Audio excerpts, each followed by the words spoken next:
Hello and welcome to The Thriller Zone. I'm your host, David Temple, and on today's 170th episode, we are talking with Mr. Nick Petrie, a return guest on the show, and we're talking about his book, The Price You Pay. Let's get to it right here in The Thriller Zone. You look good. You must be working out or something. Well, actually I am. Thank you for noticing, Nick. And you're on a laptop, and it's on a stand, so I'm seeing the little wobble, right? You're on a laptop. Yeah, I'll put my hands in my pockets. Okay. As opposed to this. Yeah. Okay. I mean, you know what? Actually, we could do this just for a while, just to really people's heads. It's the earthquake edition. Oh, man. It is so good to see you. Likewise. Folks, by the way, it's Nick Petrie here on The Thriller Zone. Welcome, Nick. Thanks for having me, David. It's a great pleasure.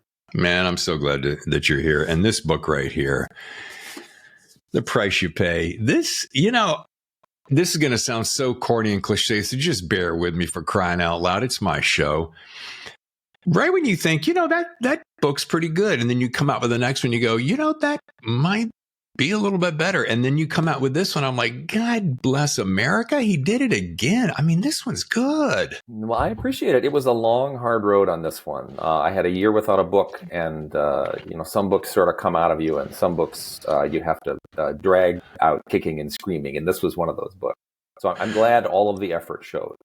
Well, yeah. I mean, I was up very early as most days, and I was squeezing in I had gotten to the very last couple of pages, and it was such a satisfying ending. Sometimes books will fall into a couple of categories. Oh, he really raced to the end, and then he just turned on the heat, and there it was. Other times it's like, oh God, could this thing end? then you got the ones that right there in the middle where you go, man, that was like perfectly balanced and just did this nice little layup of an ending. So kudos to you, buddy. Thank you. Yeah, I think endings are important, and I'm not sure they always get as much attention from writers as they should. So I appreciate that. Yeah. Last time we saw each other, I was sitting there going, okay, well, it was just, it's so funny what your head will do to you. I'm like, well, it's just like no, I had to go back and look it up. It was Thriller Fest 22. And then you and I jumped on a show in August. Yeah. So it would have been a couple of months later. Here's my point. Can you believe it's been 2 years, dude? Like the older I get, the faster it goes, which is really strange. I'm having, and I think the pandemic didn't help that stuff, because you get sort of lost in your own world in a way that that I certainly wasn't before. So, time is flying. Time is flying. Yeah. In the front of the book, as you see, I circle it. And the reason I circled it is two reasons. First of all, I've hung out with Mike Tyson for an entire weekend, and he's a character. So you have this quote that kicks off your book, your epigraph. Everyone has a plan until he gets punched in the mouth. Great line. He is a machine. He has pet pigeons. Do you know that? I didn't know that. Did he grow up in New York City? I don't know, but he lives I visited him at his house in Vegas. I was shooting a documentary thing for a friend, and you got in this $1 million home right outside of Vegas, and he has an entire wall of cages of pigeons, and he lets them out and feeds them and talks to them, and they fly back and forth. Anyway. Whatever you need. So when I saw this, I remember a moment, if you don't mind me sharing this. We're hanging out in his boxing ring there in Vegas, kind of his practice ring. And I'm thinking, yeah, everyone knows he's got a punch, right? And this is going to come back to your story. So I'm getting ready to shoot this particular scene, and they move the what's it called? What's a great big bag called? The heavy bag. Heavy bag. And it's chained to the rafters. And he comes up and he hits it, and the whole building, I shit you not, goes. So it was a visceral memory. So when I saw that, I love it. And it's a great way to kick off your book. Speaking of which, if I may, this book starts with that thing that I love it when a writer of your caliber can craft an opening paragraph. Actually, it's about 3 pages that makes your heart tick up a beat. And you're like, wow, how did he do that? First of all, it's just great writing. But I'm like, and then it's just like, dun, dun, dun, dun, and something's around the corner. So I love the way you start that. Well, thanks. It's, what's one of the challenges for me as a writer I'll often write 4 or 5 different beginnings, not knowing what the book is going to be. So I just am looking for the thing that has the right feel, where I'm sort of, I'm stepping into that sense of tension, and I need to know a little bit, but not too much, because then I sort of lose interest. I apparently have a short attention span or something. So, this was my 3rd or 4th, I think, attempt at the beginning of this. And it just sort of, right from the beginning, there's this like sort of sense of tension and the sense of the unknown, and Peter basically crawling out of bed. He's in bed with June Cassidy, his paramour, sweet patootie. And he hears this noise coming from downstairs. And so there's sort of this instant tick of kind of what's happening, what's going on. And he grabs the pistol he keeps under the nightstand, screws on a silencer because, if this goes bad, who the hell is calling me? Because if this goes bad, you don't want to wake the neighbors. Right. And creeps downstairs to find Lewis making coffee and peanut butter sandwiches in his kitchen at 4:00 in the morning in the dead of winter. And so, that sets up sort of it sort of reverses the dynamic immediately, because usually Peter is the one who's found someone in trouble. And when things get hairy, he calls Lewis. And so immediately, that this book is going to be kind of the opposite of that, right? It's Lewis who's got a friend who's in trouble, and he asked Peter to help. So that's, I didn't plan that in particular. Like, I don't think about this stuff ahead of time. I just sort of see what comes out. And the trick is to sort of be able to see then what you've done and what the seeds are there that you can play with. It's so funny you should start out of the gate with that, because my very next line, it's right here. I'm curious. I'm well aware of that first opening moments that comes to an author. And more often than not, they remain seared in your memory. I can remember scenes that I've written years ago, and it's just a single sentence, and you never forget it. So I question, how much did that opening scene change from draft 1 to whenever it landed? How funny. Boy, very little. Very, very little. I do have a problem of endlessly tweaking when I don't know what happens next. Yeah. And I can tell, like, when I'm dodging something, or I don't know, or I'm sort of scared to start this next thing because I don't, I'm not sure I have a handle on it. So then I'm always like, revising sentences and moving things around. And on this one, I did so little of that because I sort of already knew that Peter was going to accept Lewis's ask, and they were going to get in Lewis's Yukon, and they were going to drive north. And I could sort of build, again, a little more tension that way between the frigid February night, driving north into the teeth of this blizzard, and Lewis is telling Peter sort of about this friend of his a one-time member of his crew, who sent out this kind of distress call. And then it all just sort of grew, and some books feel very, like I have to make some jumps. And this book once I got there, it all just sort of flowed out.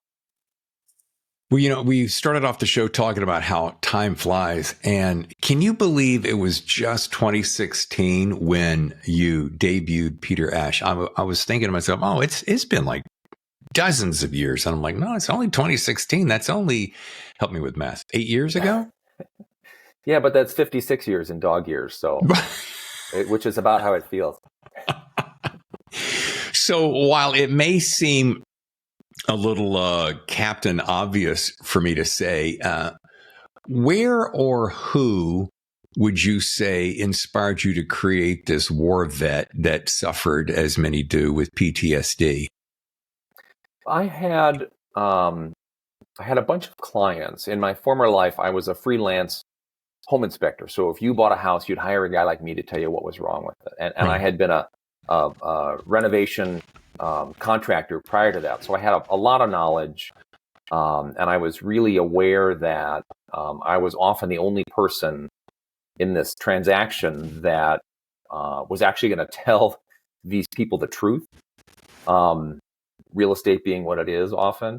Sure. And so it was after the surge, and I realized I had all these clients who were coming home from the war. And when you're a vet and you've been through some harrowing shit, it's hard to talk to people about it because your family at home, they have no idea what you've been through, and often they don't really want to know because you're scared to tell them because it might paint you in a certain light, right? That you're not proud of, or that you just don't want to burden them with. And then there's your military family, right? The guys you served with, the people you went through basic with. And, that's a whole different aesthetic, right? That's about, being tough and being strong and sucking it up. And when you're in combat, you need that. But it doesn't help when you come home. Right. So, but I was this guy in the middle, right? So I'd spend 3 or 4 hours with these folks, and we'd be, down at the basement, and I'm looking at the foundation or, going over the furnace or whatever. And they're going to see me once, and they're never going to see me again. And so I'm a safe person to talk to. Sure. And I would, some guys were wearing, you wear an army shirt or you got a tattoo or, and sometimes I would say, so, you were in the army. And it doesn't happen all the time, but there's something about me. People tell me crazy stuff, in line in the grocery store, waiting at the airport, people tell me stuff. And so these stories would come out of these young men and women. And I just kind of fell in love with sort of who they were and why they had gone. Yeah. And this sense of, nobody ever told them what the aftermath might be like. You sign up to serve your country, you sign up to be of use, you sign up to lead your small town or get some opportunity, get money for college. But the other side of war is a different country. And so I really got interested in that and in those folks. And that sort of turned into this long conversation with vets that I'm still having about post-traumatic stress and how you kind of rediscover what your life might be after, what is for most vets really the most profound experience in their young lives. So I just kind of fell down that rabbit hole, and I never thought that book would be published, quite frankly. I'd written 3 books I couldn't get published previously. And I just sort of was like, well, fine, I'm going to write this for myself, and I'm going to explore the things that I'm interested in. And that's how Peter Ash came to be. Well, I'm going to give you a couple of compliments here. No, I'm not just blowing smoke. I don't do that. But part of it is first of all, good on you for acknowledging guys and gals who have gone through this. But first time I met you, and sometimes meeting the guys that you read and you hold them in certain high regard, you're wondering, oh, is he going to be a star guy? But sometimes I met you. That's awkward.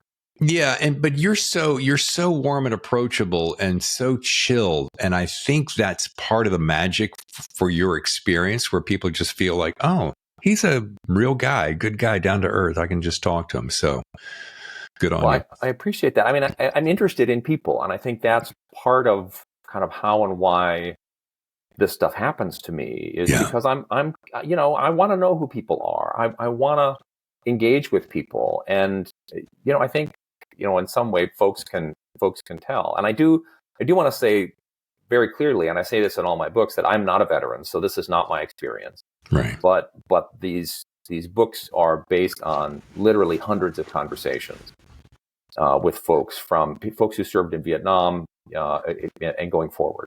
But see, that tells us something about you and your heart, the fact that you reach out to that former soldier or current soldier and feel for them, as many of us do. So again, I applaud that. And now I get it why you have Peter renovating a house. And I think I remember this from the last book, right? Wasn't he renovating something then too? And then I'm like, Nick's got to be some kind of a renovation guy. He's got to be he probably sits at home. Folks, let me see if he does this. Do you sit at home on weekends and watch This Old House ever? No, that kind of stuff annoys me, quite honestly. As a former pro, you don't see the vast amount of money and effort and blood and sweat that goes into those projects. So not so much. I do lay awake in the middle of the night and imagine the things I would do to my house if I had the money, right? And or the time. But I am in my heart of hearts. I'm a blue collar working class guy. I spent 30 years, taking apart and putting back together old houses, or looking at old houses and telling people what was wrong with them, and sometimes fighting with contractors who are trying to take advantage of people. And I, that's part of the sensibility in these books, right? Is people in the military often, I mean, it's a working class job, the way that being a cop is a blue collar job, or a firefighter. It's about your body in a lot of ways. I mean, there's a mental side to it, obviously, and an emotional side. But I know a bunch of those guys, and there is that kind of blue collar, do this myself. Pain is just weakness leaving the body, kind of an aesthetic, which kind of speaks to me. Yeah. Let's transition to some of the cast of characters, because I love it when I find an author who has this small but powerful, vibrant circle of friends who, the minute you don't even need lots of description, because there's just enough description that makes me fill in all the blanks, and I kind of paint the characters the way I want, which I think is a good writer.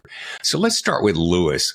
Tell me about this character, and I love the fact that he shows up and launches the story, as you mentioned just moments ago. Well, Lewis is, Peter calls him the most dangerous man he's ever met. And coming from Peter, that is quite a statement. Lewis is a semi-retired career criminal. We meet him in the first book, The Drifter, when he's still at work as a career criminal, and he and Peter find something in each other and create this friendship. Lewis is, I know a lot of people like this, actually, who have sort of invented themselves. Lewis comes from a really rough background, and but is crazy smart, and basically taught himself how to be a functional adult at the public library. Didn't have really adults in his life from a young age that were worth a damn. Yeah. So he is that kind of person, and I know a fair number of people like that. And I think that's a kind of a very American thing. And so, but his life has changed a lot from that first book to now. So he fell in love with his old sweetheart, reconnected. Actually, Peter reconnected them, and they got married, and he has adopted her two boys. And so he has become a family man who still needs to connect with Peter and to go out and to, kind of raise a little hell and solve somebody else's problems, because that part of him is still there, just like it is in Peter. But that's a big chunk of what this book is about. It's a much deeper dive into who Lewis was, kind of what he used to do back when he was a career criminal. We meet his old crew, who we haven't seen since the first book.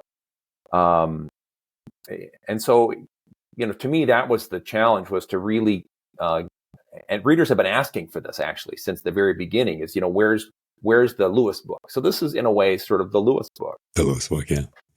And while we're on characters, one more I'd like to get your beat on is June Cassidy, the girlfriend of Peter. Tell me about her. June's a piece of work. June is based on all of the strong women in my life, from my grandmothers, my mother, my sister, my wife, all of these women writers I know. June does not take shit from anybody. And Peter, I needed Peter to have a person who was as strong as he was, who was not going to put up with his crap, who was going to demand things of him, as ideally all of the women in our lives demand things from the men in their lives, because men are inherently lazy, I think, and women always do most of the work, and so that was sort of that was the vibe I was going for. She's a journalist. She's an investigative journalist, so she has some resources that Peter uses in this book. Well, she uses in this book. And she's really a partner. There are books where we see a lot of June and books where we don't see quite so much, but she's really become an integral part of sort of the action stuff as well, because she's in some earlier books, she went through some stuff, and her response to it was to sort of, well, you can either run away and hide from it, or you can step up and acknowledge it and do what you can do to make yourself a stronger person. And so that's what she's done. And in the process, she's become a bit of an ass kicker herself, although it's never her first move, but she doesn't shy away from it. Yeah, that's one of the things I like about her. And you said piece of work. That's the exact phrase I was going to use. And how close to your wife is she? How much do you pull from your wife? Yeah, I don't really. My wife is no, my wife's an artist. She's also a podcaster, actually. So, and she is very much, in the heart of this work, because she is a true people person, and the books are the way they are. The characters have the complexity they do, and the relationships they do, because Margaret was always my first reader, and she is not going to read a thriller unless there's some people stuff in it. Right. So in a way, she kind of trained me how to write this kind of book. I am not Peter, right? But he sort of has my sensibility. Sure. Does she approach the door and come in every once in a while? Nick, we need a little more people stuff. It's funny because I will show her, sort of the first 10 or 15,000 words when I'm sort of like, is this a thing? Like, is this have any soul to it? Does this have anything to it?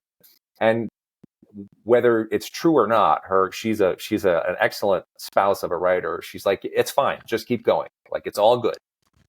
But then she'll see, like I'll give her the finished manuscript, and she's like, yeah, no, I got other things to do. Like, I don't have time for this. And then she will finally sit down and she'll read the book in like 2 days. And she'd be like, yeah, I kind of forget that, like, that you're a really good writer. And that, like, and I think I don't like this stuff, but then the way you do it, like, I just sort of fall into it. And it's why I think I have so many female readers. I have more female readers than male readers. And that's a very unusual thing in a series like this. And I think it is about those characters and the relationships they have with each other, and the way that they are trying to evolve and change as people. And Nick, I keep wanting to call you Peter. Nick, that's one of the things I appreciate your writing about your writing, is the fact that there is this emotional thread that draws me to your characters on a level different than a lot. And let me finish that sentence. Than a lot of other books I read. And trust me, I love The Page Turner. But I have found now you'll be 768 episodes or something, 2.5, almost 3 years. Good Lord. That I'm like, oh, give me something new, or give me a variation on a theme, or Jesus, just come up with, give me a thread of something and build on it. So what I'm getting at, and I'm not bad mouthing anybody, but I'm just like, the fact when you can find heart in a character beyond just a gun and a knife, I'm way more in, and so there. Well, no, I'm with you, and I love plot driven stuff. I've got friends who write it. It's in a way it's kind of my happy place, because I don't have to think. I just get to sort of chew through this great story. But I don't know that I'm capable of writing those. I mean, I think that's a difficult thing in a certain way, and I'm not sure I can do that stuff. So I think one of the interesting things as you sink into this community of crime writers is how many different ways there are to do this thing.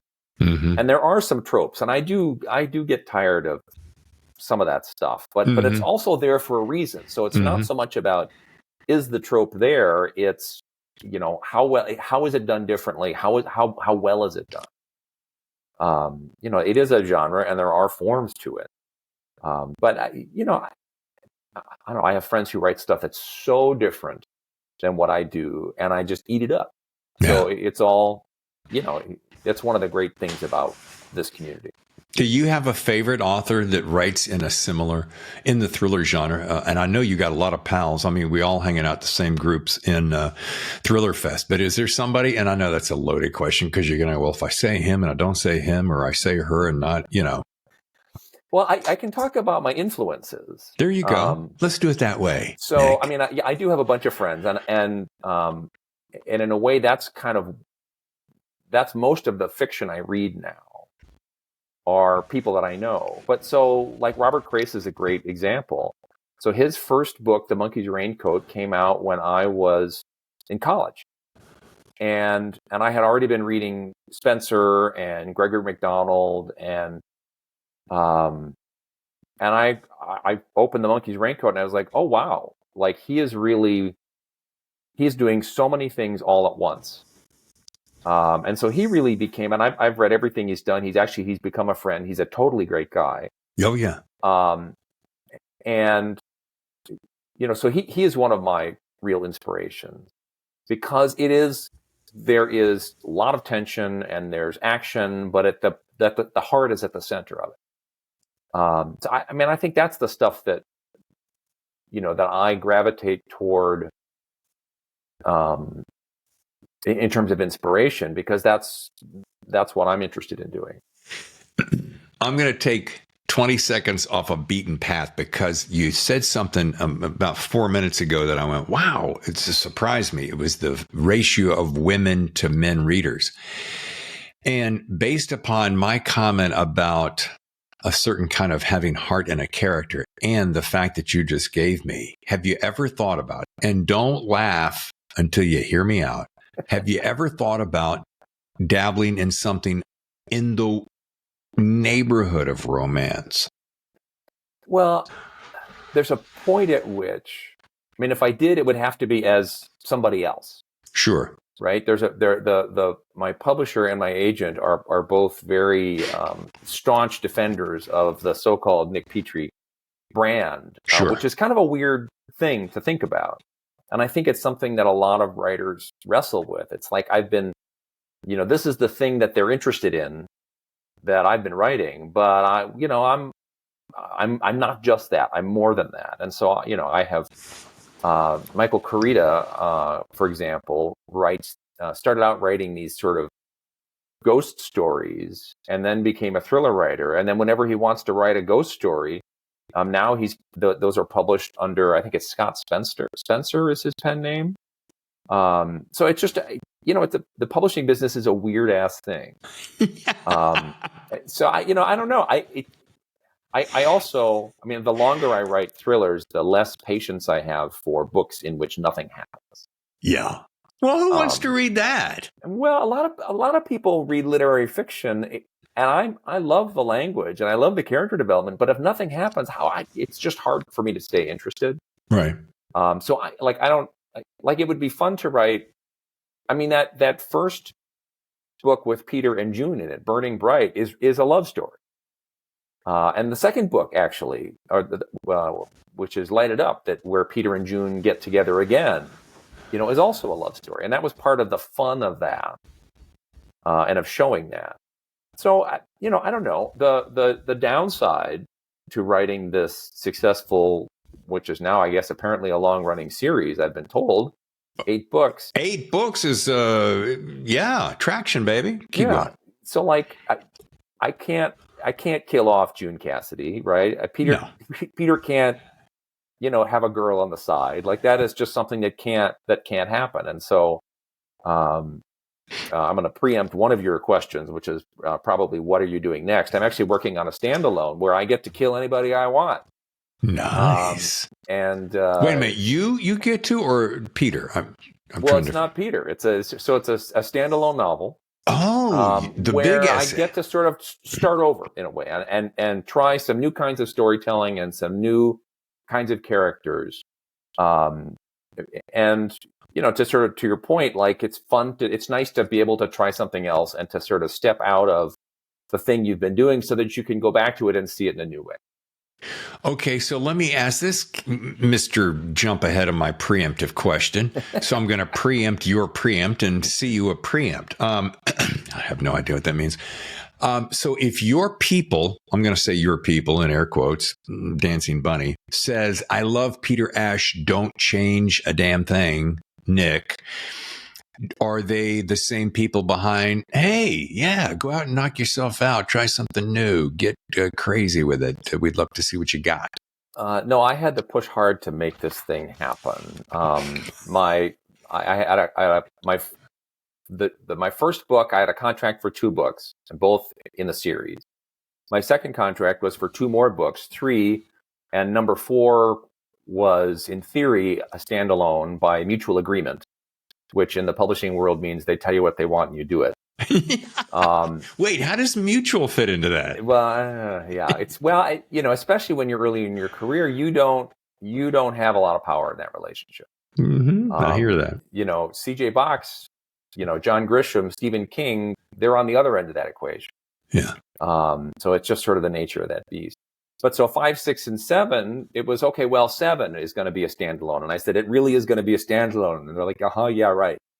And then it came, and it was the middle of the pandemic, and I kind of got scared off. I was like, I just want to go back into that familiar world with those familiar characters, and I did write something that was actually quite a bit different. That book was The Runaway, so quite a bit different from some of the previous books. And then I was 2 months into a standalone for book 8, and they said, yeah, no, we really would like another Peter Ash. And so that's the price you pay. And at the end of so this book took me, again, basically twice as long to write because just of the challenges inherent to it and life in general. Sure. I just kind of said, guys, I hope this works for you, but I need a break. I need to try something else. And so they're all behind it. It's really interesting. My editor is super psyched to sort of see what happens, and my agent is already putting all these good vibes out in the ether. So let me ask this question because we're so specific in a lot of these details. Will you write this new standalone as Nick Petrie, or will you have a pen? As far as I know, okay. I would have to fight pretty hard if they didn't want that. But it fits into the universe. It's again kind of working class characters. It's set in Wisconsin. There's a lot of heart. There's a lot of conflict. There, good guys and bad guys. It feels like a fit to me. But we will see what my publisher says. But honestly, it never really occurred to me to be worried about it. Yeah. Little shiny object moment. You're in Milwaukee, right? Yes. And my wife is from Madison. And we went to visit a couple years ago, and I discovered 2 things that I fell in love with instantly, much to my demise. Spotted Cow craft beer and fried cheese curds. Now, I'm a pretty healthy guy, and I eat quite healthy. And I just went overboard, and I'm slugging Spotted Cow and washing it down with those cheese curds.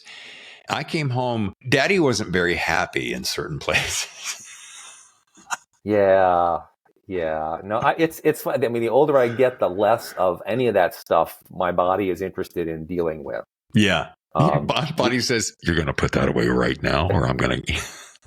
Yeah. There will be price to pay, sir. Yeah, pretty much. Hey, I just want to lean in and say I do have a heart out in about 3 or 4 minutes. Well, I'm going to heart out on you right now. All right. I don't want to cut you short or anything. So. All right, here's what I'm going to do. You did this last time, but a lot of folks are joining me for the first time. I know it's a surprise too. But I always wrap with this question. What's your best piece of writing advice to all my aspiring writers, Nick? I actually talked to a lot of aspiring writers. And the first seems like a no-brainer, but it's read, right? You should read. That is how you learn to write, is by reading and by rereading books, and sort of the corollary to that is to find a book that really spoke to you, that really, kind of rings in you like a gong, and on the second read through or the third read through, take it apart, write a beat line, 3 or 4 lines for every chapter. Well, it depends how long your chapters are, but who's the point of view, how many pages, what happens, kind of, what's the emotional change. And you really can see how books are constructed, or at least how this book is constructed. And if you go through, you can, you learn really, really basic stuff like, oh, I can go 6 chapters, this character in chapter 1 and not see him again until chapter 8. Yeah. Like that, the reader will remember because I remember. Sure. You learn sort of how shifting point of views can work and how to share information. I still do it every year, and I find it to be enormously helpful. And I think that's sort of if you want to write novel length fiction, I mean, you can do it with short stories too. Sure. But novel length fiction, if you don't revisit and look at the machinery, right? The first read, it's what happens. Who are these people and what happens to them? The second read, you start to get a sense of, kind of how it's done. The third read, especially, it's like, here are the gears, here are the pinions. Like, this is the way the thing was built. And that was so helpful to me as a young writer. When I started doing that, it just made an enormous difference. Awesome. As always, good. I could talk forever with you. Folks, if you want to learn more, go to nickpetrie.com. The book, again, is, of course, The Price You Pay. And it's so good to see you again. And I'm looking forward to the next book. We'll let you go now. And Nick, always a pleasure. Oh, likewise, David. Great to see you. And I don't know, next time you're in Madison, give me a shout. I would love that. We'll go get some spotted cow. Yeah, but no cheese curds. No cheese curds. All right, brother. Thank you. All right. Yeah. Take care. Always a good time with Nick Petrie. Just one more down-to-earth and talented writer. Okay, folks. Now, we're getting ready to kick off a brand new month, as you very well know, and that would be March. And what better way to kick off March than the one and only Mark Graney? Yeah, the gray man himself. So please join us as we kick off March, that is 4/4/24, when we sit down with Mark Graney, semi-live from Memphis, Tennessee, and talk about his latest book, The Chaos Agent. And as you will hear, I think, could be his best work to date. Hey, before I go, I want to say thank you so much for subscribing to our YouTube channel. It's youtube.com/The Thriller Zone. Also, thank you for those very kind 5-star reviews on Apple Podcasts. You know who you are. Means so much. And finally, I want to say thank you to our brand new sponsor, Blackstone Publishing, always bringing top shelf entertainment to your home. Until next time, I'm David Temple, your host, although I'm still your host all the time. I'll see you next time for another edition of The Thriller Zone.